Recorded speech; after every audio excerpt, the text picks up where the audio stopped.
IVM.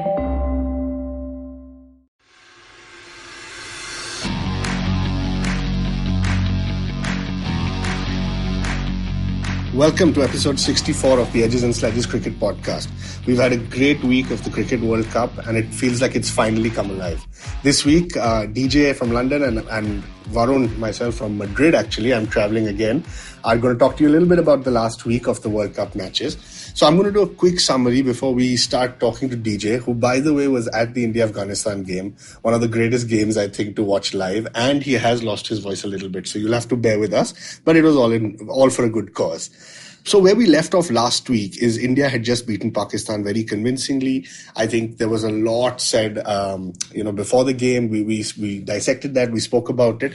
And Monday onwards, we've had some really interesting games. So we had West Indies, Bangladesh, where West Indies came up with 321 and Bangladesh actually chased it down. To be honest, I wasn't expecting that. But I think Shakib really proved, I think with back-to-back centuries that, he's really matured as a number 3 batsman. Bangladesh do look towards him. And you've got other guys who are just supporting him superbly. So Bangladesh chased down 321 and they did it actually in 41.3 overs. I think that was the amazing thing for me. Next up, we had an England-Afghanistan. I think pretty clear favourites. England did almost touch 400. They got to 397. And this is where I think viewers really got to see a Morgan special. But if I'm not mistaken, he hit 17 sixes. And Shahid Afridi as well kind of tweeted saying, you've broken the record. And I also read a very interesting stat that said, England in the entire World Cup, like in an entire World Cup, has not hit 17 sixes before this in one particular series. And Morgan hit that in one innings alone. So great kind of work from England there. Afghanistan lost by a large margin. I mean, I think England won by 150 odd runs, but I think that was pretty much expected. Next up, we had New Zealand, South Africa. Again, I think it's just been a disappointing World Cup for South African cricket. We'll talk a little bit about their latest game, which was actually played today. But New Zealand convincingly won that by 4 wickets. Actually, this is, to me, where the World Cup kind of started to come alive, because we saw Kane Williamson hit a 6 in the second last over of the game to win it for them. It's Captain Cool, Captain Kane, as everyone's now talking. It was a really great game, and it did kind of take us back to the 2015 World Cup semi-final where Grant Elliott hit that shot. And for those of you who follow ICC on Twitter, they've got both shots kind of lined up right next to each other. And you called him Kane is able, right? I thought that was a great comment. Kane is able. That was a great Kane. Yeah, I got a lot of laughs on WhatsApp for that. So Kane is definitely able. Following that, we had Australia, Bangladesh. No surprises there. Australia actually they beat them by 50 odd runs, but they put up 381. And again, call out and shout out to Bangladesh. They actually made 333 for 8 in the full 50 overs. So really, I don't know, DJ, I just want to jump in here. I've been really impressed with Bangladesh. I don't know if you have anything to add on that. Yeah, I think Bangladesh is, as many people have pointed out, the second best subcontinental side at this World Cup, right? They've been giving the bigger teams a good run for their money. Their fans come in large numbers, support the team till the last ball. There is a fanaticism about cricket in Bangladesh as well.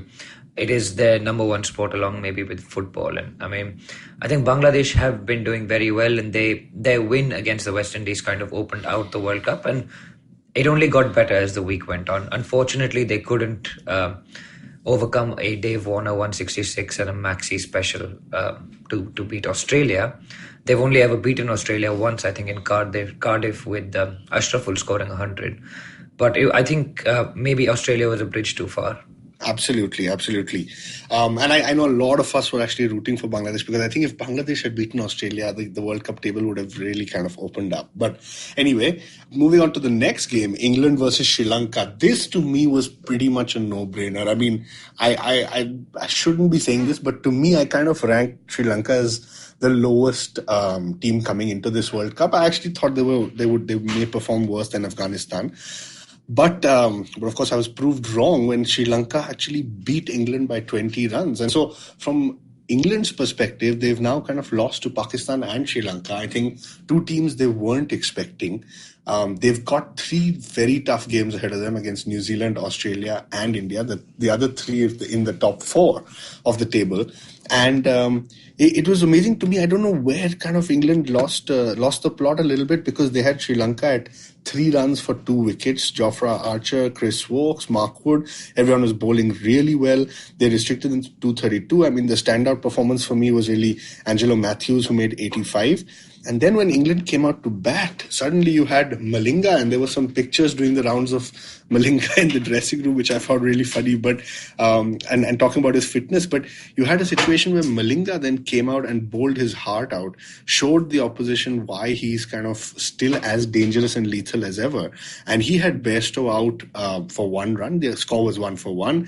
James Vince after that, 26 for 2. And with Root and Morgan, you thought they're kind of recovering, but they never did. They just kept losing wickets at regular intervals. Ben Stokes kind of stood up, but it's one of those cases where I think I was reading tweets where people said if Bairstow doesn't get you, Root will. If Root doesn't, Morgan, Stokes, Buttler, Moeen, everyone just seemed to crumble that day. DJ, anything to add on the England-Sri Lanka game? Nothing to add, really. We speak later in the show to an English cricket podcast, and James, who's been on this show before, and I talked to him quite a lot actually about this particular game and how people just kind of left it to other people to get on with the job, right? So I think England are too caught up maybe with trying to get to 500. They think they probably only play in one way, which is smash the ball any which way. And they just kind of left the job for someone else to do. You saw the shot that Moeen Ali played, right? I thought it was shocking. I thought Ben Stokes batted very well, but no one hung around with him. And actually, DJ, you bring up a fantastic point. When you've got a team of superstars who's all who can all finish the job for you, somewhere I'm sure you're thinking, if I don't do it, the next guy will. And I wonder how that plays out mentally. India have Rohit Sharma, right? And he's in the South Africa game, he took responsibility to score the 120 to get India over the line while chasing a small target, right? So your top order really has to take that responsibility. Fine, Bairstow got out early. But I mean, Root needed to stick around. Buttler needed to stick around. There's so many fantastic batsmen. James Vince seems to get out the same way every time. And let's not take credit away from Sri Lanka. I think they stuck at it. Malinga got a lot of fun made of him for his pot belly picture at the Oval.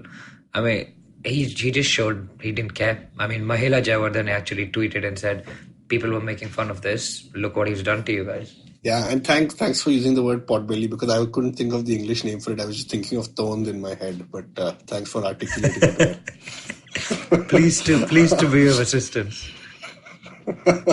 So let's come to the big game, right? For all the listeners out there, India versus Afghanistan. Everyone knows the result. India won by 11 runs. But DJ, you're going to have to walk us through a little bit on the atmosphere and just the match in general. And then I definitely want to come back and talk about the Indian team selection. But just walk us through a little bit about what it was like being live at the ground. Yeah, sure. I mean, so this is the second game that I'm watching at the Southampton ground, the Hampshire Bowl. We watched the first game together versus South Africa, right? And this time it was much more relaxed. I actually took a later train. I wasn't that worried about getting in to beat the crowds and things. And it was a much more relaxed kind of start to the game. I was actually a little bit surprised, and I think lots of fans were surprised that Kohli won the toss and decided to bat, because the conventional logic would have been bowl Afghanistan out, chase the runs down quickly and have a boost to your net run rate to try and catch New Zealand up on that front.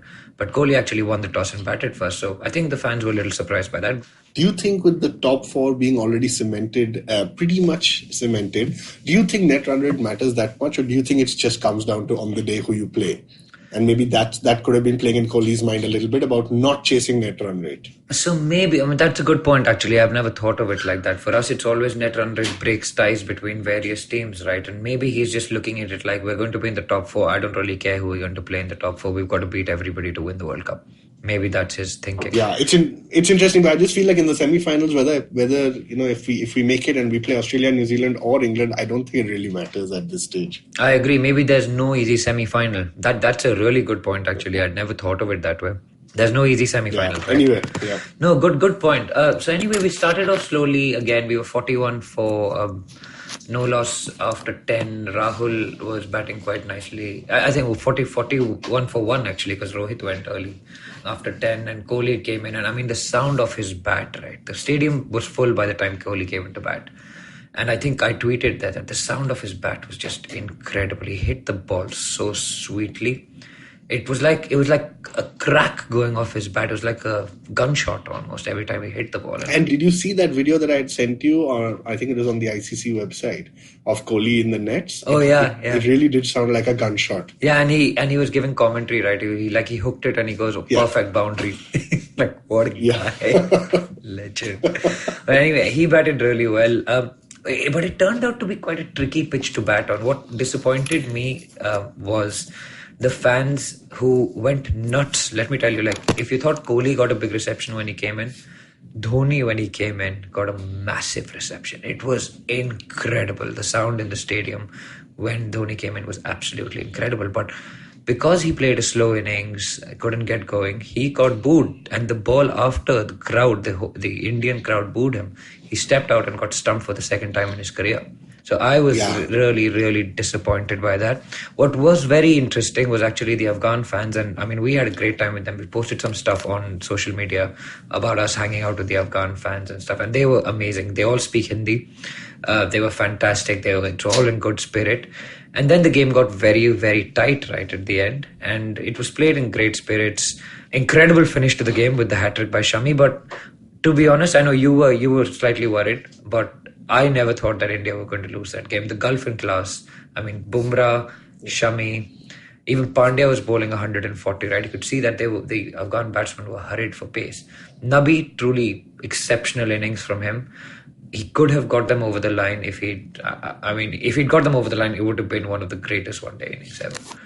But great atmosphere at the end with the hat-trick to finish things off. We've posted a video of me and another friend of mine going completely ballistic on the third wicket. So go and have a look at that. But overall, I think the best day of cricket I've seen at this World Cup. It was the last game I had tickets for. And incredible match, played in great spirit. Apart from Kohli, who got fined 25% of his match fee for aggressive appealing. But, I mean, thoroughly enjoyed the day of cricket. My wife, who'd come with me, who's not into cricket, also really enjoyed it. And that just tells you everything, right? Absolutely. So let's dissect a little bit, right? I think there's 2 points to mention here. The first is Dhawan was officially said that he cannot play any further, right? His thumb injury was that bad. And in fact, he posted a very emotional video on social media as well. So check that out if you haven't. And so Rishabh Pant was named as the official replacement. Pant, for those of you who didn't know, had already been in the UK as he had been flown out as a cover, right? Not as an official replacement, but just as a cover. So Pant has walked back into the team now. He's in the squad of 15. And it really shocked me that they didn't pick him for a number of factors. I think first, he's the only left-hander in the team. Second, I personally believe that this team does not have space for both Vijay Shankar and Kedar Jadhav. I think there is definitely room to play one. I think, there's talk of 3D performances and fielding and bowling and all those other things. And I personally just feel that, with Dhoni having the ability to play a slow innings in case there is a collapse, as well as Kedar or Vijay having the ability to do a similar role, I just struggle to see why they wouldn't play Pant. And DJ, I totally know what you mean. The pitch was tough, but I can't help but think that maybe a 225 and a 250 or 260, the difference could have been Pant. Any thoughts there? Because you know my view, and very honestly, for anyone listening to this podcast, this is not about Kedar. I just want to qualify that very clearly. I think Kedar and Dhoni can play. I think Dhoni and Shankar can play. I just think Kedar and Shankar cannot play. I know we've been talking offline as well, and I agree. Kedar and Shankar are probably performing the same role in this team, which is to provide those extra 4-5 overs, right? Pant is an interesting one, and we spoke earlier in the week about Pant and his where he should bat, whether he should bat, and honestly, I think we missed the chance to play him. And I mentioned this on another podcast we were on earlier in the week, the Saffron Spice podcast, where I said Afghanistan is a chance for us to try out Pant at the top of the order. And I mean, it would have been absolutely amazing to have Pant come in as a straight swap for Shikhar, because first he's played there, and I've been going on about this. He comes in 0 for 0, clear mind, doesn't have to worry about finishing an innings. He's batted there in junior cricket. He's batted there in the Junior World Cup. He understands the position. His top score, when he won the IPL top scorer award, he batted at 3, right? So he can play the new ball. He doesn't need to worry about finishing the innings or anchoring the innings or chasing. He doesn't have to worry about the situation really. He can just go out and smash it. Small ground, small boundaries. India traditionally have been getting off to a slow start in the last 4 years. And that could have just been changed up, right? So to my mind, we've missed the opportunity to do it. So I don't see Pant actually coming in to this squad, into the 11, barring further injury. They went with the more conservative approach, playing Vijay Shankar at 4. He was slightly unlucky to be given out, but and Kedar batted quite nicely for 51 of 60. But we missed an opportunity to test out a combination. Even if Pant had batted in the middle order, I think perhaps that would have been a Dhoni, Pandya, Pant middle order, which is power packed, right? And it takes you from instead of being 220, it could be 270, and that's the 50-run difference which makes a difference. But maybe the think tank was we've got a combination which is set. Vijay Shankar is fit. There was a bit of an injury scare around him as well, and we're not going to tinker with that, and we're going to give them the confidence that they will be in the team throughout the World Cup. So an opportunity missed, but you can understand why they went with the same combination as they played against Pakistan, barring the change to Shami for Bumrah. Bhuvi, actually, sorry.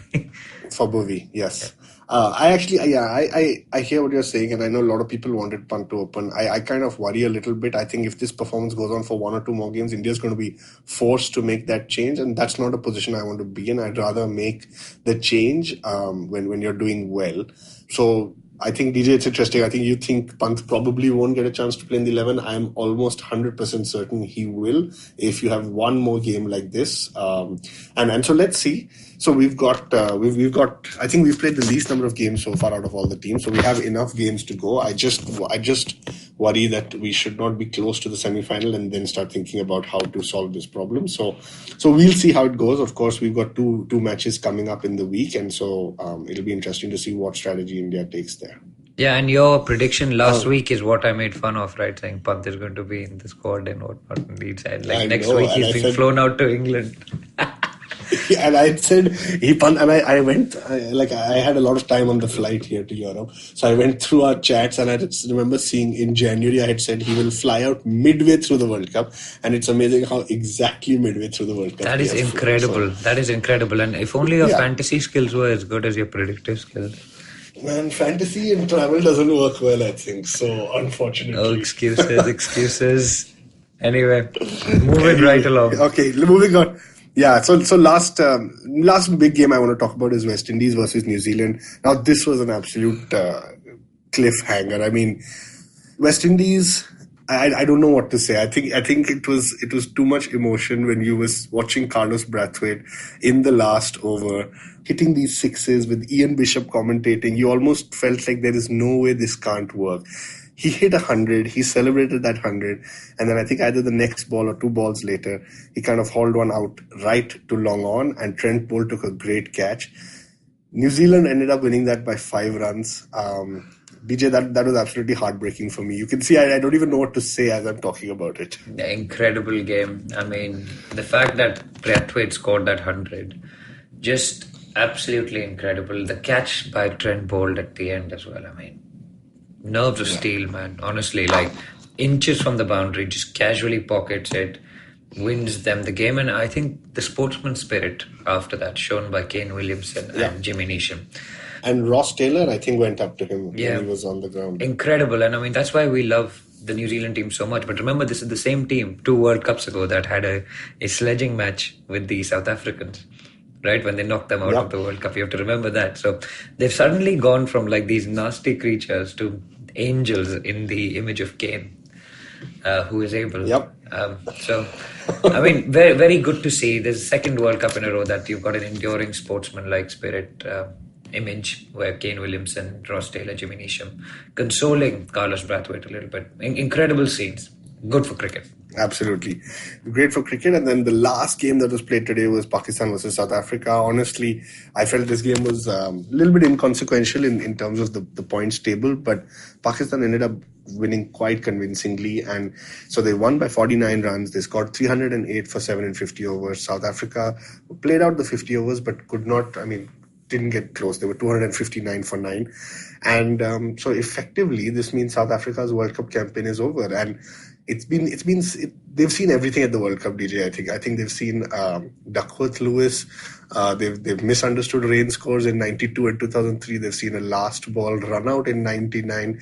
They've seen a last ball 6 in the 2015 World Cup against them. I think it's just been a nightmare.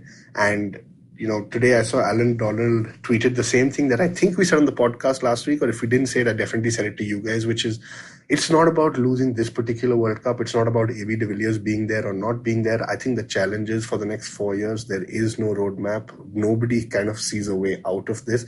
And while we don't have time to discuss it today, DJ, I think it's something we should, after the World Cup finishes, just touch upon and probably do a little bit of research to see where does South African cricket go from here. Yeah, very disappointing. They're actually the number 3 ranked ODI side in the world before the World Cup. So very, very disappointing from them. I know South African fans are extremely passionate and they love their cricket. I'm sure they'll bounce back.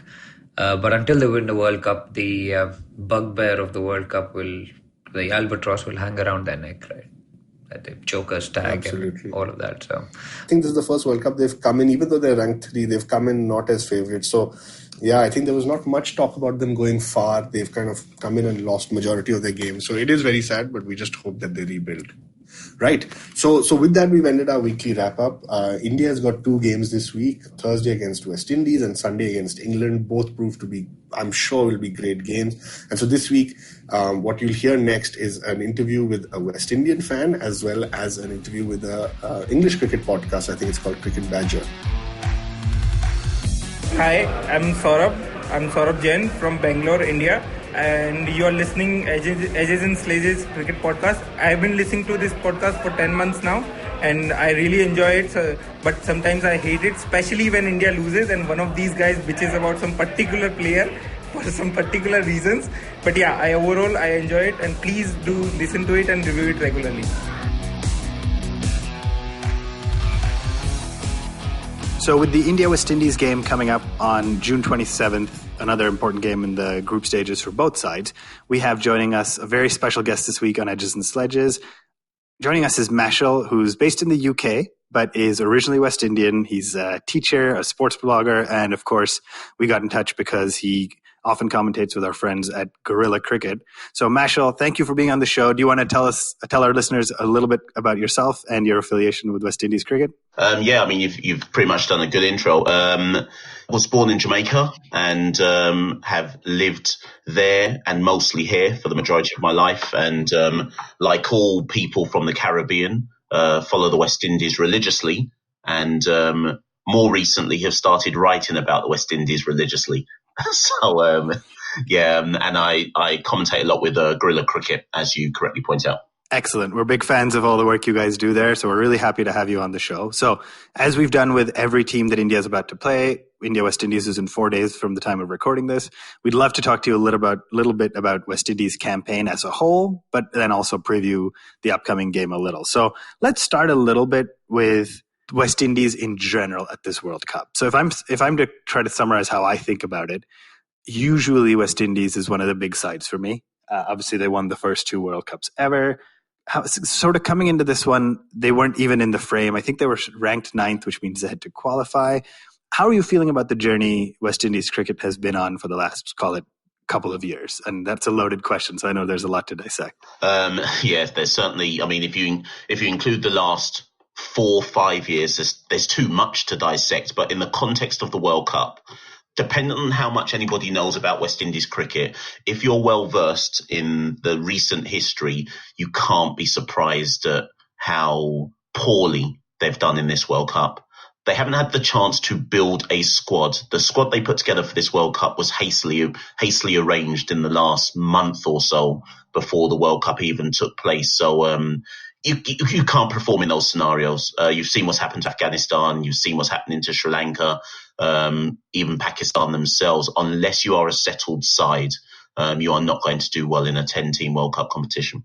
So let's talk a little bit about why. Just to pick your brain a little on what's been going on with West Indies cricket and sort of why it's not settled. Because again, for many of us who've been watching the game for a long time, this is a side who's produced legends of the game, from obviously the Viv Richards and Gary Sobers era to Brian Lara and Ambrose and Walsh, who I grew up watching. So what's gone wrong in the last decade or so? I think if we look more recently, so if I go back 5-6 years rather than going back 10 years, you have to look at what's happened to West Indies cricket since about 2013, 2014. But in the context of World Cup cricket, if we go back to the last World Cup, 2015, West Indies exited that competition in the quarterfinals. And after that competition, the president at the time, who's now been ousted, Dave Cameron, and his right-hand man, Richard Pybus, decided that the way forward in West Indies cricket was to remove what I would call the established stars, the well-known stars in West Indies cricket. It was felt that they were not setting good examples for the youngsters, and consequently, certainly in limited overs cricket, they were persona non grata. So we're talking Chris Gale, Andre Russell, Kyron Pollard, Dwayne Bravo, Darren Sammy. That's 5 names straight away off the top of my head. And if you jettison experience and try to bring forward youth in their place without anybody to help them along the way, you're not going to do very well. And if you go from 2015 to the present day, the West Indies haven't won an ODI series anywhere in the world, not even at home, against anybody, not even Afghanistan.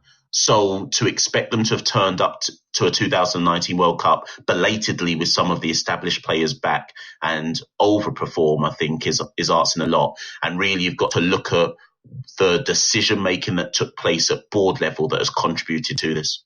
That's a pretty staggering stat. Since 2015, they haven't defeated any. I mean, that's very staggering. So thanks for sharing that. I mean, as a fan of the game, it's really disappointing. And I was telling somebody this story just last week, is that I was in Jamaica about 9 or 10 months ago, and India was playing West Indies at the time in the bilateral series. And I struggled to find a place that was showing it on TV, bars, restaurants, even at the hotel. And eventually, obviously, we found a channel, and I sat there and watched it. And I was talking to people, and most of the youth was just saying, yeah, I mean, athletics and soccer are the number 1 and 2 sports now, in Jamaica at least. I know it's different in each island. But do you find that you're seeing that with West Indians across the globe, or at least, you mentioned you're from Jamaica. Is this something you've seen as well? Is there trouble in the future from a pipeline standpoint? Yes and no. I mean, certainly in Jamaica, athletics is number 1, and you only have to see like the global success for Jamaica in the athletics arena to understand that. And I'd say, yes, soccer, football is number 2, but the school system, certainly in Jamaica and across the Caribbean, still heavily promotes cricket. Youngsters still play cricket, but I think we have to understand that the West Indies has experienced devastating defeats since the unbeaten side that everybody knows about, since their 20-year dominance of cricket. Since that has ended, the West Indies has barely won any Test series, let alone ODI series. And you're asking a lot for a population across the Caribbean to stick with a side that predominantly loses. So really what that leaves behind is your hardcore fans who will still pay an interest come what may. Now, granted, the England series that just took place, the Test series which they won, did start to reinvigorate the fans back home. But again, we're going to have to see more than just a one-off Test series win here or there. Yeah, fair enough. Sometimes it just takes a series of good results to start bringing fans back, right? So, interesting discussion. Let's kind of pivot a little and talk more about 2019. So you said the side was hastily assembled, and you mentioned Gale and Russell becoming persona non grata, etc. Obviously, they're both back in the squad. I would bet Russell found his slot largely because of a phenomenal IPL performance he had. Talk to me a little about how you felt about the West Indies squad when it was assembled, and now we're sort of halfway through the group stage at the time of recording this. Do you feel it was right? Are there any major omissions that you felt deserved a slot, and vice versa? Are there any folks who are in the squad that you just feel don't belong there? So I wrote a quite extensive piece about the West Indies squad when it was announced. And again, just kind of pivoting back to Dave Cameron as president, he was defeated in March this year by Ricky Skerritt. So Ricky Skerritt is now the new president of Cricket West Indies. And as a result of that, many across the Caribbean were hopeful that that would mean an amnesty, that's the wrong word to use, but I'll use that, would be extended to established players. So the squad that was selected, it brought back Russell, it brought back Gale, it brought back Evan Lewis, but I don't think it went far enough. And so when I say that, Kieron Pollard was missing. Dwayne Bravo was missing. Sunil Narain, granted he had an injury, was missing. And so when I look at the squad that has come to the World Cup, Ashley Nurse is an ineffective spinner. He needed to be replaced. The all-rounders, we have Jason Holder, Andre Russell, Carlos Brathwaite. There was huge discussion about whether one of Pollard or Bravo or both could have replaced any of those three players. And that's before I even consider Kemo Paul, a promising youngster who's coming through the ranks as well. In terms of the batting, I think that was as good as you were going to get in Gale, Lewis, Hope, Puran, Hetmeyer, Darren Bravo. There's not really much else in the Caribbean that could have replaced those six names that I just said. So it was more about where was the place for Pollard or Dwayne Bravo or both of them, in fact. Got it. Yeah, I think that makes a ton of sense. As an Indian cricket podcast, we'd cover a lot about the IPL, and it's pretty amazing to think that some of the biggest IPL stars are names that haven't featured, and you mentioned two of them, Bravo and Narain. But again, it's great to see Gale and Russell back in the squad, and Hetmeyer and Puran, who both arguably had sort of a middling IPL. Hetmeyer found some form in the final game. Just huge talent. So I think, they're both in their early 20s, if I'm not mistaken. So huge potential for them to bring some excitement back to the West Indies. And I think the world of cricket needs a strong West Indies side to be able to keep growing. So let me ask you about the campaign so far then. And just to summarize where we are right now. Started the season with a pretty big win over Pakistan, who probably similar to the West Indies have come in with relatively low expectations and haven't done quite as well. And then since then, it's been 4 losses and one unfortunate rained out match against South Africa, which the rain came after 2 early wickets for the West Indies. Is this kind of in line with expectations? Was Bangladesh the only real surprise for you so far? Yeah, I think you've hit the nail on the head. I always thought we'd beat Pakistan because Pakistan are equally shambolic as the West Indies. So that was a nailed on banker for me. I'm trying to remember which game was. South Africa was rained off, which in hindsight, given how I think they'd started with 2 wickets, I think South Africa were like 20 for 2. So in hindsight, maybe we could have done with that game not being rained off. The England defeat expected, although it was a poor performance. The New Zealand defeat expected, and granted, Carlos Brathwaite's innings was magnificent and it was probably one of the tightest games in the World Cup. But before Brathwaite nearly pulled it off, we have to remember West Indies were 160-something for 8. So they'd put in a similarly shambolic batting performance as earlier in the competition. And as you alluded to, the only game where I was truly despondent was the Bangladesh one. I thought the bowling performance in that game was outrageously poor. That's not to take anything away from Bangladesh. They are a massively improved side and actually a good ODI side. But West Indies were embarrassing against Bangladesh. And I think that was the moment at which I realised that West Indies needed to go home quite early in this competition. Got it. So before we talk about the future and where we think West Indies will net out after 2015, we have to talk a little bit about the game against New Zealand. Unbelievable. I mean, you mentioned the Carlos Brathwaite innings, but I think it's important to start by saying 291, dismissing New Zealand for 291, including both openers getting golden ducks thanks to Sheldon Cottrell. Pretty strong bowling performance. And then obviously it came really close. But let's start with the bowling. Kane Williamson making 148 is almost a given at this point. He's just in phenomenal form and one of the world's best, if not, definitely one of the world's best batsmen at the moment. But pretty solid bowling performance by the West Indies against New Zealand, right? Yeah, at the halfway stage, I actually thought 290 was a par score. I'd seen a couple of comments from key people in cricket saying maybe that's New Zealand's game. They've already got too many. And I think it's hard because with the West Indies, there's so many powerful hitters in that side. Let's take the ones who played in that game, Gale, Hetmeyer, Puran. Now, all it takes is one of them to get going, and all of a sudden, anything looks chaseable. And actually, at one point, when Gale and Hetmeyer were pretty much hitting every ball for 4 or 6, I think West Indies were 130 odd for 2 after 20 overs, maybe even less than that. But the problem is too many of the batsmen, the side's not balanced, so there's too many batsmen who have what I call a 20-20 approach to 50-over cricket. And there's not enough, apart from Shai Hope, there's not many players in that side who will just dig in as and when the moment requires. Yeah, fair enough. And then, so let's talk quickly about the rest of the chase. I think it was 164 for 7. Everybody lost hope. I want to say they lost 5 wickets for about 20-something runs, 22 runs. So everybody lost hope. And then Carlos Brathwaite, who I think many would have argued before this World Cup probably didn't deserve to be in the playing 11. I'd love to know what you think about that. He seems to unleash these unbelievable innings sometimes when Ian Bishop's in the commentary box and just gets everybody on the edge of their seat. So first off, do you think Carlos Brathwaite deserved a spot in the side based on his recent performance? No. that's the short answer. I was really surprised he made the World Cup squad, but I'm hopeful that this innings that he played against New Zealand now gives him the confidence to think he belongs in the side. Yeah, I mean, absolutely. I think I would agree with you, and just incredible that he manages to bring up close finishes like this. It was his first and only so far ODI century, unfortunately in a losing cause. And then what was going through your head in that penultimate over when it felt like I think they needed 6 runs to win, last ball of the Jimmy Neesham over with 1 over for Matt Henry to go, and he had just taken Matt Henry for 20 plus.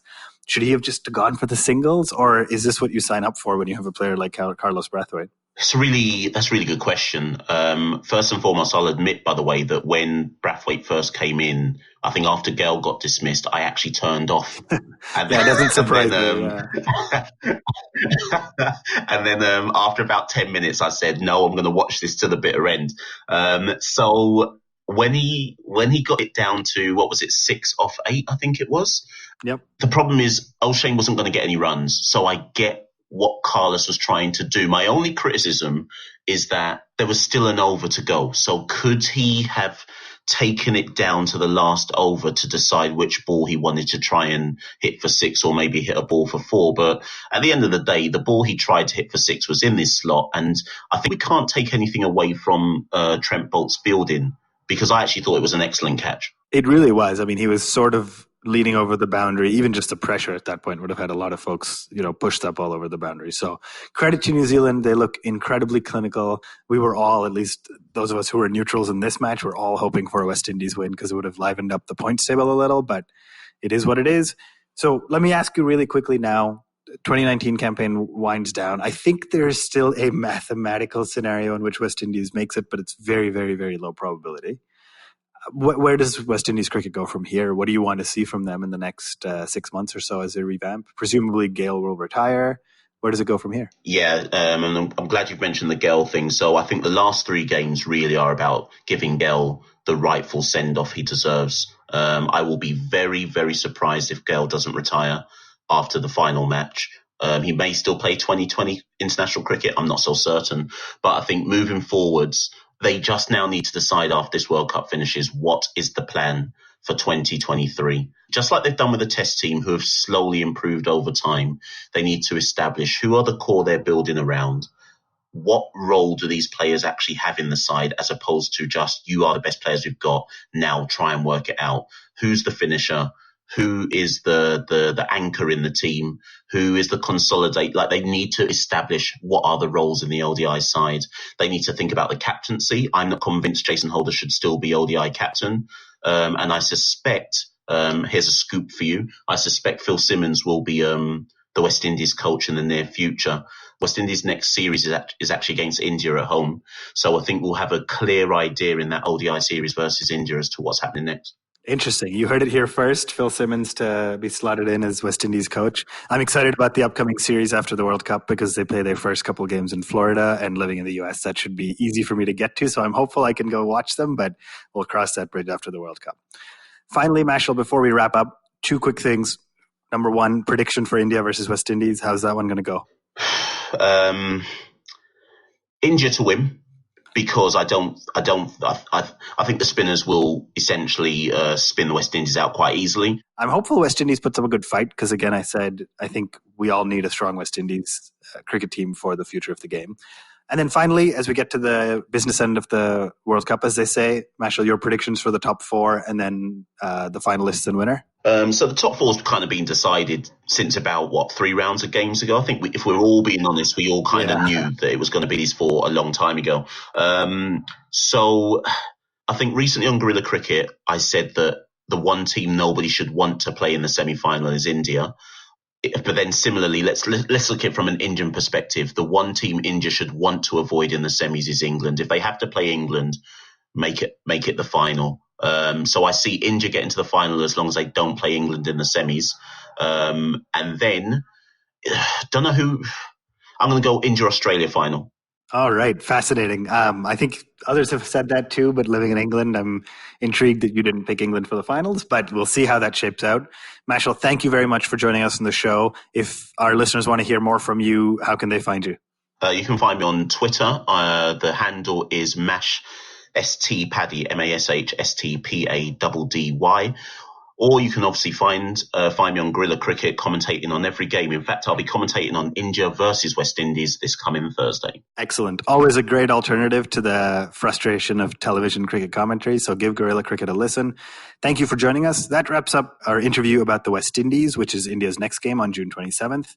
For the next part of the show, we're going to go to an interview with the Cricket Badger, who's a guest who's been on our show before, and he's going to talk about the India-England game and all things England cricket. That the India-England game is on June 30th, right after the West Indies game. So stay tuned for that. Hello and welcome to a brand new and exciting week on IVM. We'd like to give a shout out to our sponsors, Storytel and Paytm Money. On the scene and the unseen, Amit Verma's guest is quizmaster and sports expert Joy Bhattacharya. Joy talks about his journey as a team director for the Kolkata Knight Riders, his role in the Under-17 FIFA World Cup, and the evolution of televised sports in India. On Advertising is Dead, Varun talks to founder and editor of Dead Ant, Raveena Rawal. They talk about Dead Ant as a platform to discuss news and events around comedy. On Ganatantra, Alok and Sarayu are joined by Dr. Carol Sperry to talk about the role of women in electoral politics. On Simplified, Chuck and Nareen are joined by Director Insights of Brandscape Worldwide, Utsav Memoria, for part 2 of How to Travel on a Desi Budget. On Geek Fruit, Dinkar and Jishnu talk about the highly distinctive director, screenwriter and producer Edgar Wright.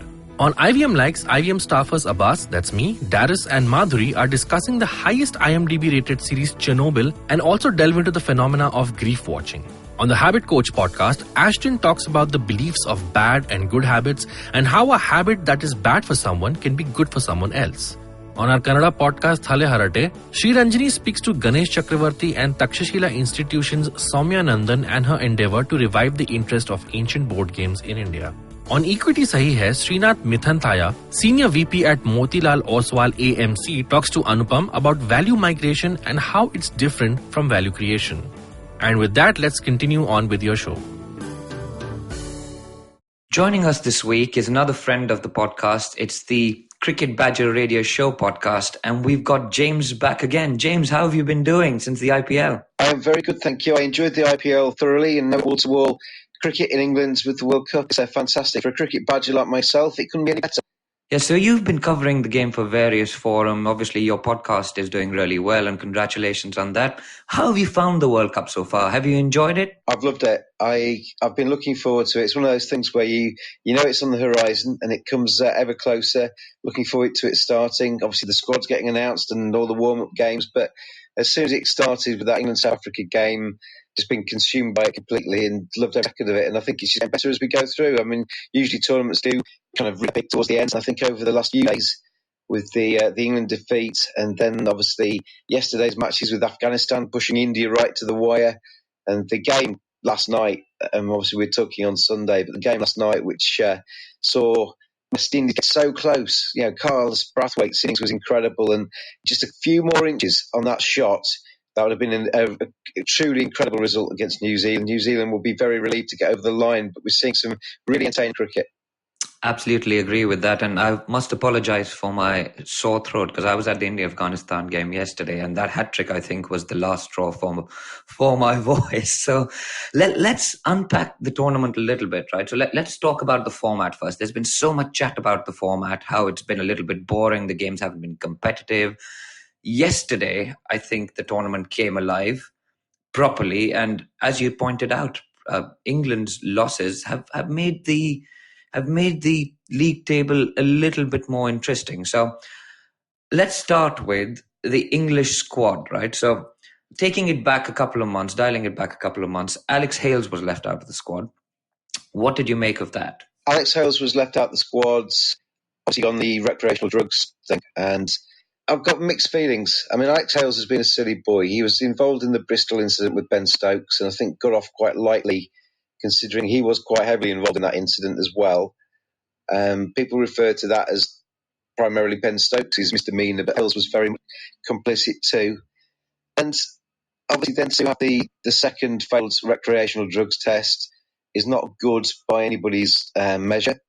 And he's paid the price for that. I mean, he will argue, by the rules, the second test was supposed to stay private. The journalist found about it, and it obviously became public knowledge.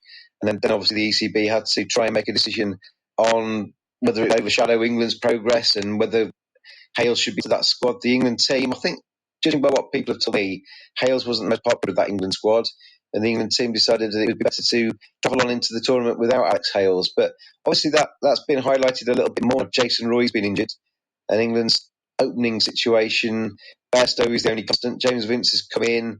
James Vince always flatters to deceive, scores nice 20s, 30s, but then gets out. That's been a just continuation of his England existence, really. So I can understand why people are now saying we should get Hales back into that side, but I think that ship's passed. I think Hales will play for England again. It won't be during this World Cup. Very interesting. Obviously, there is that issue with Roy being injured this time around, and it has affected England, as we've seen, and we'll come to later. But the other interesting selection was that of Jofra Archer, right? What did you think of that? They first shortened the period to qualify for to be able to play for England. Obviously, Archer was born in the West Indies. He's played junior cricket for the West Indies. He's incredible talent. I mean, we've seen him in the IPL, and his bowling is just effortlessly quick. Did you think that was okay? Was it a little bit unfair maybe on David Willey, who I think took it with absolutely with lots of class? So your view on the selection of Jofra Archer? Yeah, I mean, just to start with David Willey, I cover Yorkshire a lot, and David Willey is a class act, and he took it on the chin, didn't he? And he will have hoped that, well, he won't hope somebody gets injured, but he would have hoped that maybe he got a second chance that could come in as a replacement. That hasn't happened. And great credit to him. It must be horrible. It must be watching it from a distance now, having been part of it for the last 4 years for David Willey, must be incredibly disappointing for him. But for Archer, you mentioned his performances in the IPL. He starred in the Big Bash as well. We knew already that he had that big game temperament. Those games in the franchise tournaments are pressurised. A lot of expectation on players' franchises, and Archer invariably delivered for them. So I didn't think there was ever any problem with him coming to a pressurised World Cup situation and having to prove himself. And he's breaking records for England. He was the first bowler to take three wickets. He's now taken 5. And he's taken wickets. He's bowling fast. He's got quality. And, England have always had players from overseas come in. We've had a raft of people in South Africa and Zimbabwe play for England in the past. They quickly become English if they're good enough. And Jofra Archer is another one. Jofra Archer will be as constant throughout this World Cup for England, and he'll be, I would imagine, it won't be long before he makes his test debut against Ireland and then features switches as well. Big call that. Anyway, let's move on a little bit to England's tournament so far. They opened the tournament against South Africa, played true to form, got over 300, won by 104 runs, incredible catch by Ben Stokes. But then things went a little bit off the rails against Pakistan, chasing 349 to get.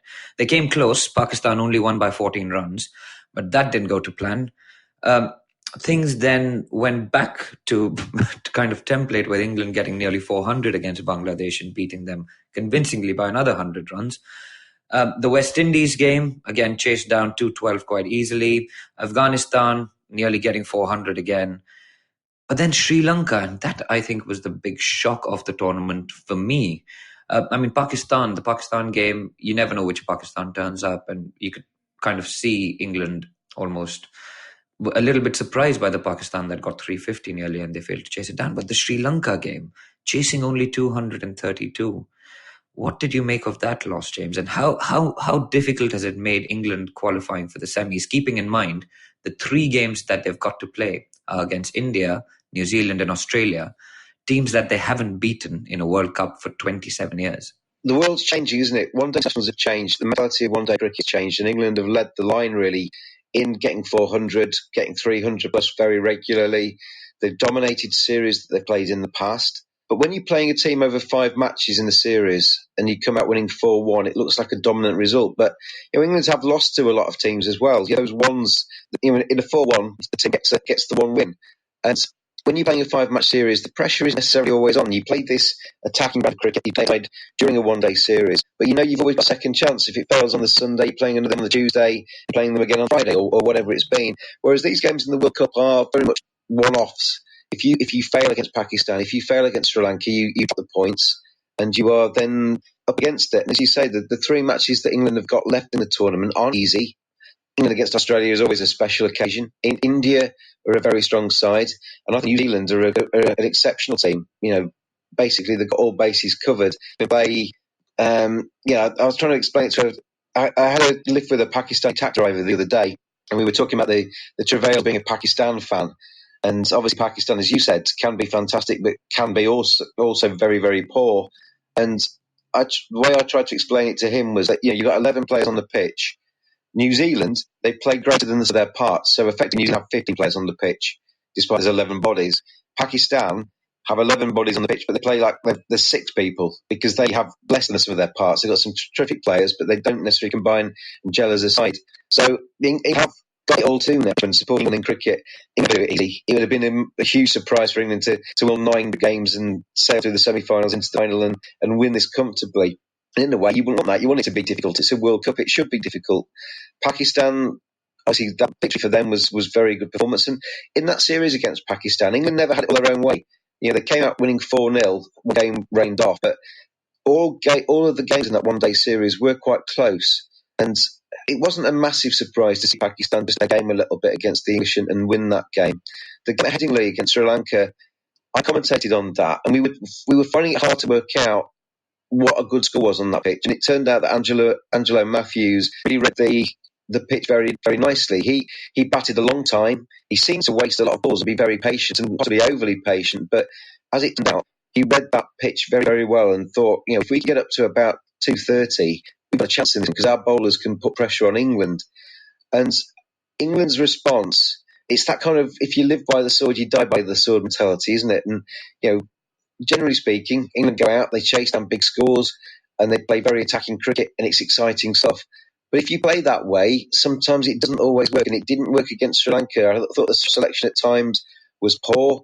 I thought it was a terrible effort. If you're chasing, I think around the time Moeen Ali got out, I think needed, which was very manageable on that surface. Moeen Ali had just hit a big 6. They'd taken the runs they needed off the over. The mature batsman knock it down, get a single, just keep that scoreboard ticking. Moeen Ali tries to hit another 6, doesn't clear long on. He's on his way, and all of a sudden England's tail, despite that tail being quite strong, was opened up to the Sri Lankans. Sri Lankans had their tails up, and there was an awful lot of pressure on the English to get home, and they succumbed to that pressure. Ben Stokes, I thought, was superb. I thought that was probably the most mature inning that Ben Stokes has played for England, and he was just fortunate that the tail couldn't stay with him and see him through. But England will take on the chin. I don't think it's a major worry for England. I think England will beat at least one of Australia, India, New Zealand, and that should be enough to cement their place in the semi-finals. And once we get to the last 4, then it's anybody's tournament, I think. England were already favourites coming into the tournament. Number 1 team in the world, have played superb cricket, haven't lost a series for ages, and coming to a tournament on their own soil, I think rightly as favourites. But we've seen so far that the better teams in this tournament, anybody can beat anybody. India struggling like they did against Afghanistan, I think, was a wake-up call for India. They were fortunate in many ways that they got across the line there and took the point. So there is no team in this tournament that is beatable, and England have got to bounce back, got to take that on the chin. They've got to learn from that game against Sri Lanka and come back stronger. It wouldn't surprise me to see England come back out now, having learnt the lesson of that game against Sri Lanka, come back out playing really good cricket and firing very strongly. We've already mentioned the absence of Basin Roy. That's a big one at the top of the order. I think England still have a strong squad. They have strength in depth, and I think they could quite easily come back out and dominate against Australia. I've not been convinced by Australia just yet. It'll be a test for Australia against England. It'll be an interesting game to see who comes out on top of that game. Interesting. I think there's a feeling amongst non-English fans that England only play one way, which is smash the ball from ball one, try and get to 500 or chase targets down very quickly. And there isn't actually the appetite to sit down and actually just grind out the 230, 240, 250 scores. And it's almost left to somebody else down the order to do it. I mean, you mentioned Moeen Ali's shot. When I looked at that, I was like, why has he played that? Because you think there's somebody else down the order. There's all that chat about batting depth and batting all the way down to 11. You've got Jofra Archer coming in so down the order. I mean, it's almost like it's left to somebody else to do the job. Whereas if you look at in India, you've got Rohit Sharma, who's chasing against South Africa, for example. We were chasing not a very big total, where he's taken the responsibility to make sure that India get across the line. And I think that's a little bit maybe missing. Joe Root's probably got that. So that I thought was the key wicket against Sri Lanka. Malinga obviously bowled beautifully. I think with probably not giving enough credit to the Sri Lankans who bowled fantastically, read the pitch better. And talking about pitches, actually, the ICC actually does the pitches for the World Cup. So maybe that's played a little bit into England's performances as well, where if you're doing home series and series in the West Indies, for example, you just produce batting pitches and kind of played just that one way. So it's interesting. I think England will still qualify for the semi-finals because this is not the usual English team. But what about the pressure that's come with this home World Cup? Do you think it's affected this team a little bit? That tag of favourites, they're not used to it in a World Cup. Obviously, 2015 they didn't qualify for the knockouts even. That pressure and the tag of being favourites in a home World Cup, has that affected their performance? It's definitely a big pressure, but it's also a huge opportunity. And I think the England team do see it as an opportunity. And so I don't think it's a major factor, and it should play into their hands because the home surfaces should benefit England. I mean, you mentioned the fact the ICC are preparing the pitches, but England have done, their preparation for the World Cup has been very, very careful. They've gone down right to the minutiae. They've engineered games in the warm-ups where they tried to have chases that were challenging. They tried to bat first. They gave themselves different kind of challenges so they would be ready for everything the World Cup could throw at them. And you say they only play one way, but generally speaking, it tends to work. And it has worked over the last 2 or 3 years. So I don't think that's a major thing. Yes, they need to have a plan B at times. And you're quite right. Joe Root is hugely important to England's side. When Joe Root plays well, he has done for much of this World Cup so far. And he was unlucky a little bit to get out against Sri Lanka because it was the faintest of tickles down the left side that saw him caught behind. But Joe Root is that glue that kind of is the constant at one end that allows the Jason Roys, the Johnny Bairstows, the Owen Morgans to tee off at the other end, knowing that there is a safety valve there playing. Even it makes him sound boring because he still ticks along at a run of ball and plays very good one-day cricket. Joe Root has been ever consistent for England, so it's important that he maintains that form all the way through. I thought, we talked about the Moeen Ali shot selection, but James Buttler shouldn't go unscathed for criticism either because Malinga did bowl very well, and we all know what Malinga does. Malinga, it's not rocket science. Malinga comes in with that slingy action and tries to get that ball up in the block hole and tries to cause batsmen problems by cramping them up with balls on their toes. Now, James Butler's trying to play a shot through square leg off Malinga, off a full ball, trapped right in front. That's a very naive shot to me. So I think the question is to be asked of James Buttler and his shot selection there as well. It shouldn't be Moeen Ali that carries the can. And Jofra Archer, you can probably forgive the player. He tried to clear long on, and that wasn't to play then either. So there are a few culprits there. But the test of a team, the advantage of the format is that you do have the chance to bounce back. And the test of the team is how do you bounce back? Do you learn from your mistakes and do you put that right and do you come back stronger? Or do you crumple up and die with the pressure that's been built on you and from the mistakes you make? And obviously from an England perspective, hopefully it's the form. Hopefully they learn what they've done. They don't throw away the script completely. As I say, if you live by the sword, you sometimes die by the sword a little bit. And they did that against Sri Lanka. But they'll be hoping that Australia, they can come back out, go back to that play, and they can learn from what's gone. I thought Ben Stokes mentioned the maturity that he showed. He was one that took in and tried to keep it, try to play that, go to plan B or plan C. He just didn't have people staying with them. And I wonder about Moeen Ali's role in that side a little bit. I think batting-wise, Yeah, we saw in the IPL, I think he had the third highest strike rate in the IPL. But lower down the order for England, when the chips are down, it's all very well coming out with 3 overs left against Afghanistan and hitting 31 off 9 when there's no pressure on at all. When there's pressure on him, and there was serious pressure on him against Sri Lanka, he invariably lets England down with the bat. And I don't know if his bowling is strong enough. He's economical, but he's not a superb off-spinner. He's a very capable off-spinner. He's not a superb off-spinner. I wonder if Liam Plunkett should be in that side. Liam Plunkett, his record of taking wickets between overs and 40 in the one-day arena is better than anybody's over the last 12 months. And Liam Plunkett, if he'd been playing against Sri Lanka, if he'd taken a couple more wickets, England would have been chasing down something more like 170 rather than 230, and we wouldn't even be having this discussion. England would have had 2 points in the bag, and they'd be on to the next game. So I think Liam Plunkett's role in that side, they've won the games he's played in this World Cup, and I wouldn't be at all surprised to see him come back in against Australia. Very good, and I'm sure Australia, India and New Zealand will be chomping at the bit to try and knock England out of the World Cup itself. So let's talk a little about India-England, which is coming up next Sunday, 30th of June. Massive, massive game. I think it's what fans of both sides have been looking forward to from the very start. There were predictions that India is going to play England in the finals. But let's talk about their group game, James. Where do you see that going? Is India going to beat England? Is England going to beat India? And why? Why do you think that?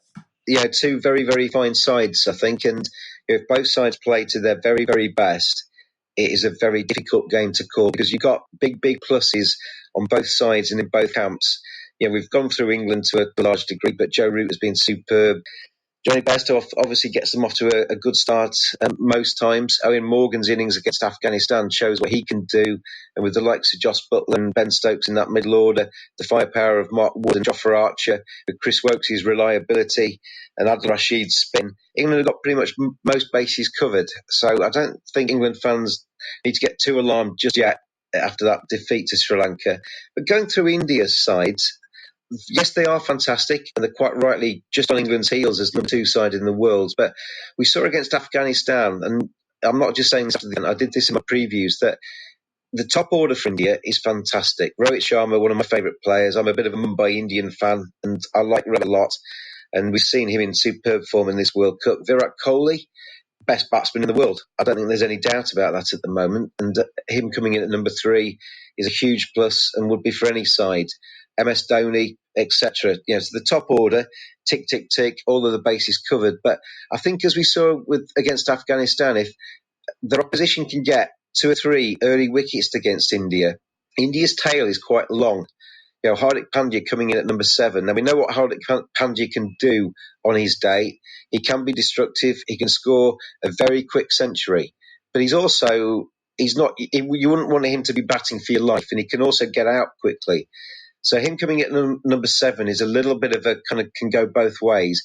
And then from 8 onwards, India are in the tail. Whereas England back down to 9 or 10, India back down to 6.5, I would suggest. And you have then the situation that if they lose early wickets, they then have to maybe go a little bit slower, as you saw them do against Afghanistan. And then if they can't then capitalise on the final overs, India's score can be restrained a little bit. England will be hoping they can do that. They'll be hoping they can get Rohit and Virat Kohli out early. They'll be hoping they can get MSD in there early on, so he has to maybe knuckle down and not explode like you'd expect him to want to. So that is the worry, I think, for India's perspective. Yes, they've got pretty much every single base covered. Terrific in the bowling department as well. Jasprit Bumrah, I think, is an exceptional bowler. But if you lose a few early wickets, India, then the pressure can be on that middle order to try and dig in and protect the lower order. And that is the potential Achilles heel for India. So, that game, England-India, it could go either way. Is it a litmus test for later on in the tournament if they meet in the semi-finals or the final? Probably not, because it's going to be a one-off. Both games will be very much a one-off. And as you mentioned, everybody was talking about an England-India final. Well, the way that the group's going at the moment, there's no guarantee that either England or India will finish top of the group.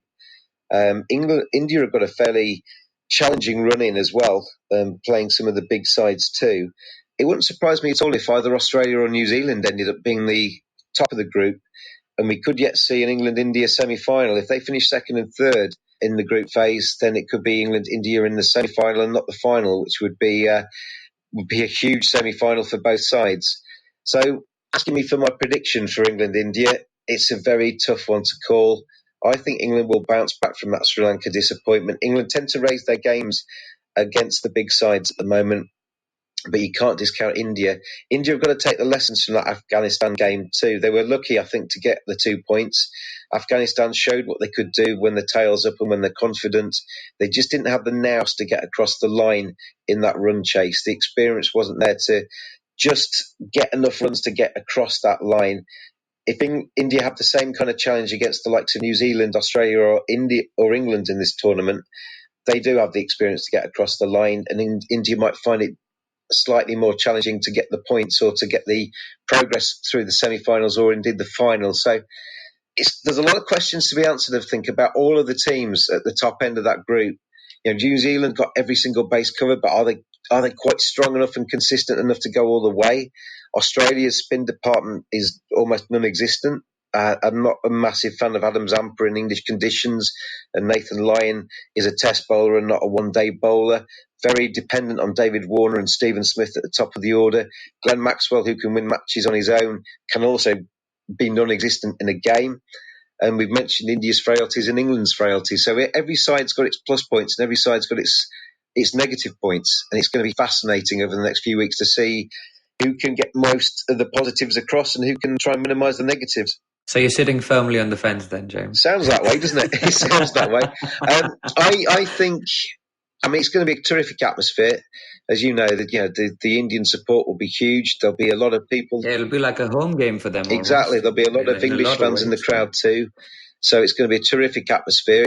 It is literally a case, and it is me sitting on the fence, it is literally a case of who turns up on the day and who delivers their A game. And to be honest, that could be either side. It's going to be a superb match to watch. Agree with that, and I think the pressure may be a little bit on England after what happened. But yes, as you said, India-Afghanistan was a good wake-up call for India. Although I did think that there was a gulf in class between the two teams just because Bumrah and Shami at the end. I didn't actually feel at any point that India would lose that. I know there were people worried about it, but Bumrah, Shami, Chahal, Kuldeep is just a fantastic bowling lineup. And as they've said previously, batsmen can win you games, but bowlers win you tournaments. And on that note, is England going to win the World Cup? Because I think you've given us your top four, which are India, England, New Zealand and Australia. But are England going to go all the way and buck the trend by winning a tournament with their batting? You're asking me to put my neck on the line here, aren't you? Absolutely. And have you on record?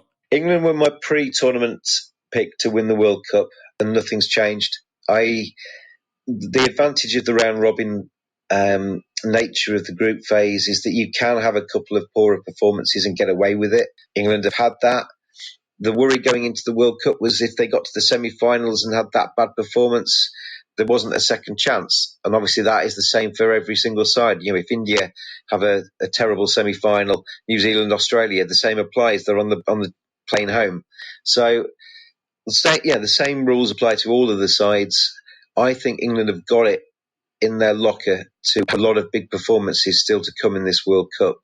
In the Champions Trophy 2 years ago, they played superbly through the group phase, and then they had their one bad performance against Pakistan in the semi-final. I think most Englishmen at the moment, most English supporters are hoping the performances against Pakistan, the performance against Sri Lanka are the two bad performances that England are going to bring to this World Cup. And from here on, it's going to be a march to the final and a march to glory. And Owen Morgan will have that trophy in his hands. But there are some very good sides out there trying to prize that trophy out of Owen Morgan's grasp. India being one, New Zealand, Australia being the other. So I'm not convinced by Australia. I think, obviously, you're an Indian podcast. I'm a primarily English podcast, but I think New Zealand could have something to say in the reckoning just yet. Yeah, they got away with it a little bit against the West Indies yesterday, but Kane Williamson, fantastic captain. They've got all bases covered. It's a very balanced side. And if New Zealand play good cricket, English conditions should suit New Zealand as well. They could have something to say in the run-in too. But you're asking me to say who I think is going to win the World Cup. One word answer, England. Very good, very good. And I spoke to somebody else last week and I was asked who's going to win the World Cup and I said India. But I said that if India plays England in the final, I would be backing India just with the experience of actually winning big tournaments and big finals. Whereas if it was Australia, I would be more wary, although we've already beaten Australia in the group game. They are 5-time world champions. And so I would rather play England in the final, to be honest, as an Indian podcast. But that's just me. That's just me. I think from an English perspective, for any team, as I said, there's a lot of questions that need to be answered before you can lift a trophy.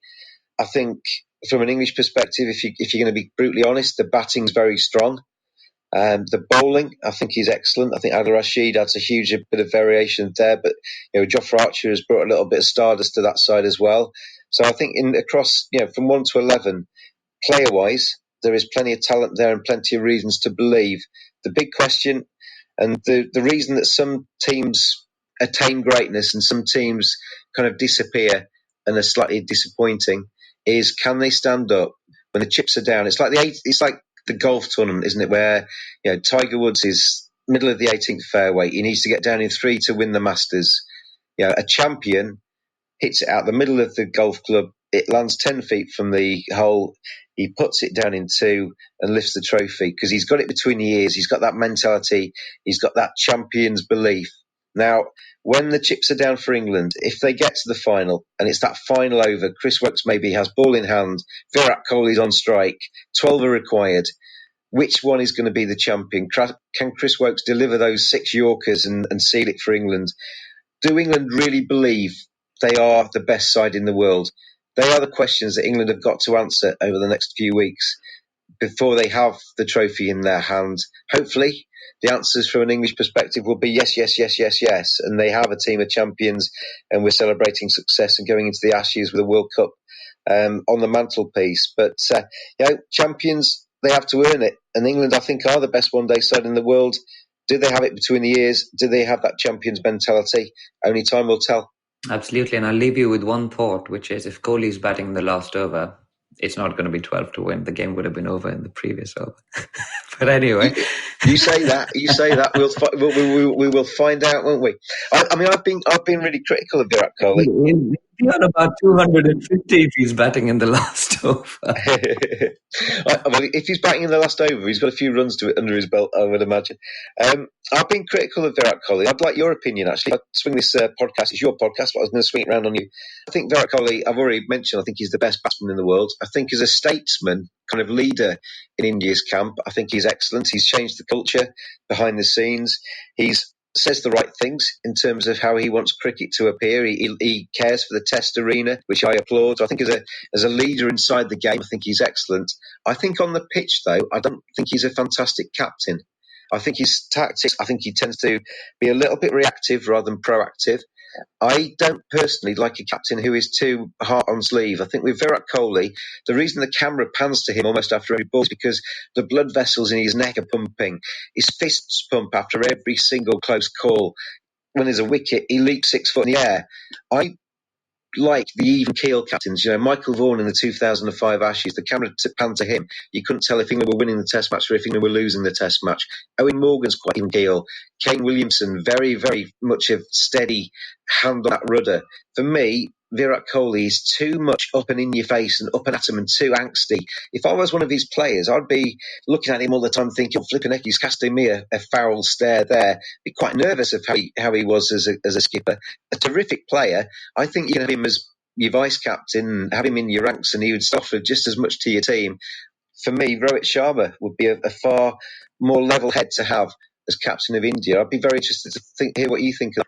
So it's an interesting question, and I'm not a big fan of Kohli's captaincy in the Test game. I think he runs out of ideas very quickly because he hasn't got people like Dhoni and Rohit actually advising him. But as a captain generally, I think it's a personality. You will captain the way your personality is, and Kohli's personality has always been, he's been in your face, he's been jumping up and down when he gets a wicket. It must be exhausting to be him. I think we've spoken about this before, just with the energy that he brings to a game. But the other people you've pointed out, Michael Vaughan, Kane Williamson, someone like Steve Waugh, I mean, it's their personality. They don't react. Also, it's a culture thing. I mean, with teams like Pakistan as well, Imran Khan, if someone misfielded, I listened to the Dusra podcast where They had Ramiz Raja on, and Imran would let loose an absolute volley if there was anybody who misfielded. And it's a culture thing, and that's how leadership is different across different cultures. And I can tell you this, Kohli leads people into battle. He gives everything he has. He leaves it all on the field. Everyone in his team leaves everything on the field. There's nothing that they could say, oh, maybe we could have done this better, maybe we could have done that better. He gets the best out of his team. As you said, he's a leader. He may not be a tactically astute captain, but he's got people to do that for him. He's got MS Dhoni standing behind the sticks, telling him where to move fielders, where to bring fielders in. Rohit can chip in as well. But the fact remains that no one, firstly, can captain Kohli in India, because he's almost bigger than the team now. Two, he's attained that senior statement status now, where he can say things about things like Steve Smith shouldn't be booed. What are your views on Test cricket? And they hold water. So he knows that he's a statesman. And he's setting an example now. He doesn't like the 100. He said as much. And I think the tactics apart, because tactics can come from elsewhere, but to win a World Cup, to win big tournaments, you need to fire your players up. Right. And these players, this is Kohli's team. He's molded them in his own image. Right. He's got bowlers. He needed fast bowlers. He's got Bumrah. He's got Shami. He's got Bhuvneshwar Kumar. Hardik Pandya bowls at 140 kilometers per hour now. And that is because Kohli said, I want this guy. He's my guy. He's in my team. He's in your face. He's got all the gold chains and all. He's been on a coffee show with somebody. He's got into trouble. But I'm going to back this guy because I think he can win us the World Cup. And that is what leaders do. That's what Imran Khan did and won Pakistan the World Cup in 1992. Now, as I said, different personalities, different strokes for different folks. But as it stands, I think he is the right captain for Team India. I think changing captains, just let Rohit bat. I mean, he's a fantastic batsman. He's a vice captain of the team.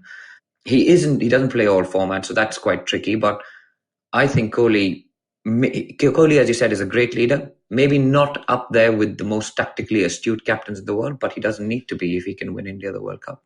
Do you think his personality lends itself? He seems to like being centre of attention, doesn't he? He likes being the fulcrum. He likes being right there in the heat of battle. Do you think you'd get less of him as a player if he wasn't the captain? Because he is a captain, he is that centre point. He's the figurehead that everybody goes to, the cameras go to. He's right there, front centre of the action. Do you think if he was reduced to being vice captain or just part of the ranks of India, it would take something from him as a player that he wouldn't necessarily... At the moment, he puffs his chest out. The batsman, he goes out there and he plays for the team and he's superb. Do you think he would be slightly maybe diminished, his powers would be diminished if he wasn't the captain? I absolutely think so. I mean, he's been bred to lead. He's since the Under-19 World Cup when he was, I think he was 17 or 18 when he won it. He's captained India then. He's very early on settled into the vice captain role, the kind of successor to MS Dhoni. And I do think it'll take something away from him, unless he gives it up on his own terms, if he thinks there's too much pressure or something. But to take it away from him, I don't think there's anyone in India at this point who can actually do that. We saw that there was a clash between the coach and captain's personality, and Anil Kumble, a legend of Indian cricket, came off second best in that. So I think Kohli does things on his own terms. If he wants to give up the captaincy, that's a different point, but I don't think anyone in India can actually take it away from him. So there's only one man really, isn't there? That's MSD, and he's not going to take the captaincy back now. No, he isn't, because he's given it up on his own terms. I think MS is going to be done after this, to be honest. He's going to retire after this World Cup, whether we win it or not. He might play a couple of seasons of IPL afterwards, but he isn't going to stick around for much longer. And Rohit and him have settled into quite a nice combination. I think Rohit is quite tactically astute, and you can see him providing his input on the field. But I'm not sure his captaincy ambitions will be fulfilled, barring injury, to be honest. One final question from me. I'm fascinated by the fanatical support that Indians have for their team. I mean, in India, there's a religion in cricket, and that's it really, full stop. And the fanatical, almost crazy at times, support that Indians have for their team is incredible. You know, the focus on somebody like Kohli, private life, public life, it's intense and it's all-consuming, isn't it? But Indians... They had Tendulkar, then MSD kind of almost replaced Tendulkar, and then Kohli come along now. But if it was a straight vote for Prime Minister or President of India, between MSD and Kohli. Where would the public vote at the moment? Who would be their favourite? Because MSD's still got a huge amount of support, hasn't he? I think at the moment, I think you've just got to look at their social media accounts, right, to work out who would win that vote between MS Dhoni and Kohli. Similar to Tendulkar, I mean, it's a function of the times. Kohli's life is played out in public, and when I last saw, he's got 26 million followers on Twitter, something similar on Instagram, and I mean, he's a massive brand in India, right? So it's a difficult choice to make. I think he's just the biggest brand in India at the moment. And I mean, he's worked hard for it. He's given up a lot to get where he's got to. He's turned vegan. There was an interview where he said he hadn't eaten butter chicken, which is, well, I mean, all Indians love butter chicken. He hadn't eaten butter chicken for 4 years, and that was 2 years ago. So, I mean, he's sacrificed a lot. So that's the biggest sacrifice you can make, is it? Giving up butter chicken is the biggest sacrifice. It is hard. He's from Delhi, right? And they love it. Apparently, he used to eat all sorts of junk as a kid, and he realized he can't do it anymore. And you've seen him work on his fitness. He's incredibly fit. He's again molded the team in his own image almost. He's got the yo-yo test instituted for the Indian team. People fail it and don't make the team. Raidu failed it and couldn't make the England tour last year, despite being the highest scorer in the IPL. So I think Kohli's given up a lot. He deserves to be where he is now. Dhoni is still obviously a massive brand, and I don't think anyone can ever replace what he's done for Indian cricket. I mean, winning a World Cup after 28 years, winning everything there is to win. I, for one, will be very, very emotional when he does decide to hang up his boots for good. I don't think we're ever going to see a wicketkeeper or captain like him ever again, or a player like him ever again, to be honest. The versatility he's shown as a batsman, being a swashbuckling smasher when he started and then settling into the finisher, and now the senior statesman in the side, the cricketing brain that he brings to the game. You can see him instructing bowlers where to bowl, and literally with the stump mics up, you actually see the bowlers bowl it there and get wickets. So invaluable contribution from MS Dhoni to Indian cricket, which I don't think will ever be forgotten. But in terms of brand value, I'd say Kohli's probably replaced him at this point in time. Yeah, two great players. Absolutely. Very good. And with that, I think we've kind of wrapped up the England preview, halfway through the tournament anyway. It's been great speaking to you, James. Good luck with the rest of the tournament. I hope England do make it to the final. Pointedly, just make it to the final. But it's been great speaking to you. If you want to tell our listeners where they can find your podcast, etc., now's the time. Available on all podcast platforms, basically. If you go to your favourite podcast platform, stick in Cricket Badger Podcast, you will find the Cricket Badger Podcast. We're doing a weekly World Cup podcast, and we have the general weekly podcast as well. So recent guests, Mark Butcher, Graham Fowler, David Bumble-Lloyd in the last month or two. So some good guests on there, some good interviews. James, thanks again for being on the podcast. A pleasure as always. So there you have it, guys. 2 fantastic interviews with a West Indian fan as well as an English fan and podcaster. That's the show for this week. Thank you so much for joining us as ever. So we've been running a little bit of a feature with the people that we're meeting at these games, people who've been listening to our podcast, etc. And they've been sending us little voice notes saying what they think about the show. But what we'd like to ask you guys is to record a little bit of a voice note and send it to us on our email address, which is contact@onetiponehand.com. That's contact@onetiponehand.com, right? Send us that, and you could actually feature on the podcast with what you think about the Edges and Sledges Cricket Podcast. So please do that. Get in touch with us on Twitter. Get in touch with us on Facebook. We're on Instagram as well. And iTunes, leave us a review. We're on Spotify. We're on IVM. We're on Podbean, we're on Castbox, wherever you get your podcast, right? So we're wherever you get your podcast, on all the major platforms. We'll be back next week. India continues to play the World Cup, doing really, really well at the moment. India is going to play Sri Lanka and Bangladesh, so we'll be speaking to some fans from those teams. Stay tuned, and we'll join you next week.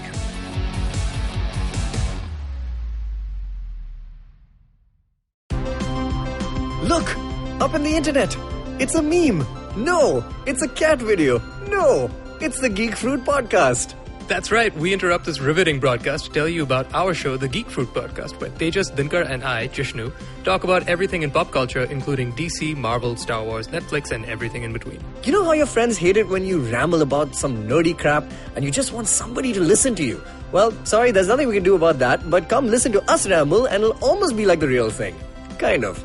Listen to new episodes of the Geek Fruit Podcast every Monday and the Geek Fruit Bulletin every Thursday on iTunes, Google Podcasts, the IVM app, or wherever you listen to podcasts. Happy listening, you nerds. Do you wish you were smarter? Well, so do we. But the next best thing? We could make you sound smarter. And to help you with this endeavor, we are Simplified, a podcast that attempts to break down the complex world around you with a little knowledge, a lot of poor jokes, and a ton of random trivia. Episodes out every Monday. On the IVM Podcast app or wherever you get your podcasts. See ya!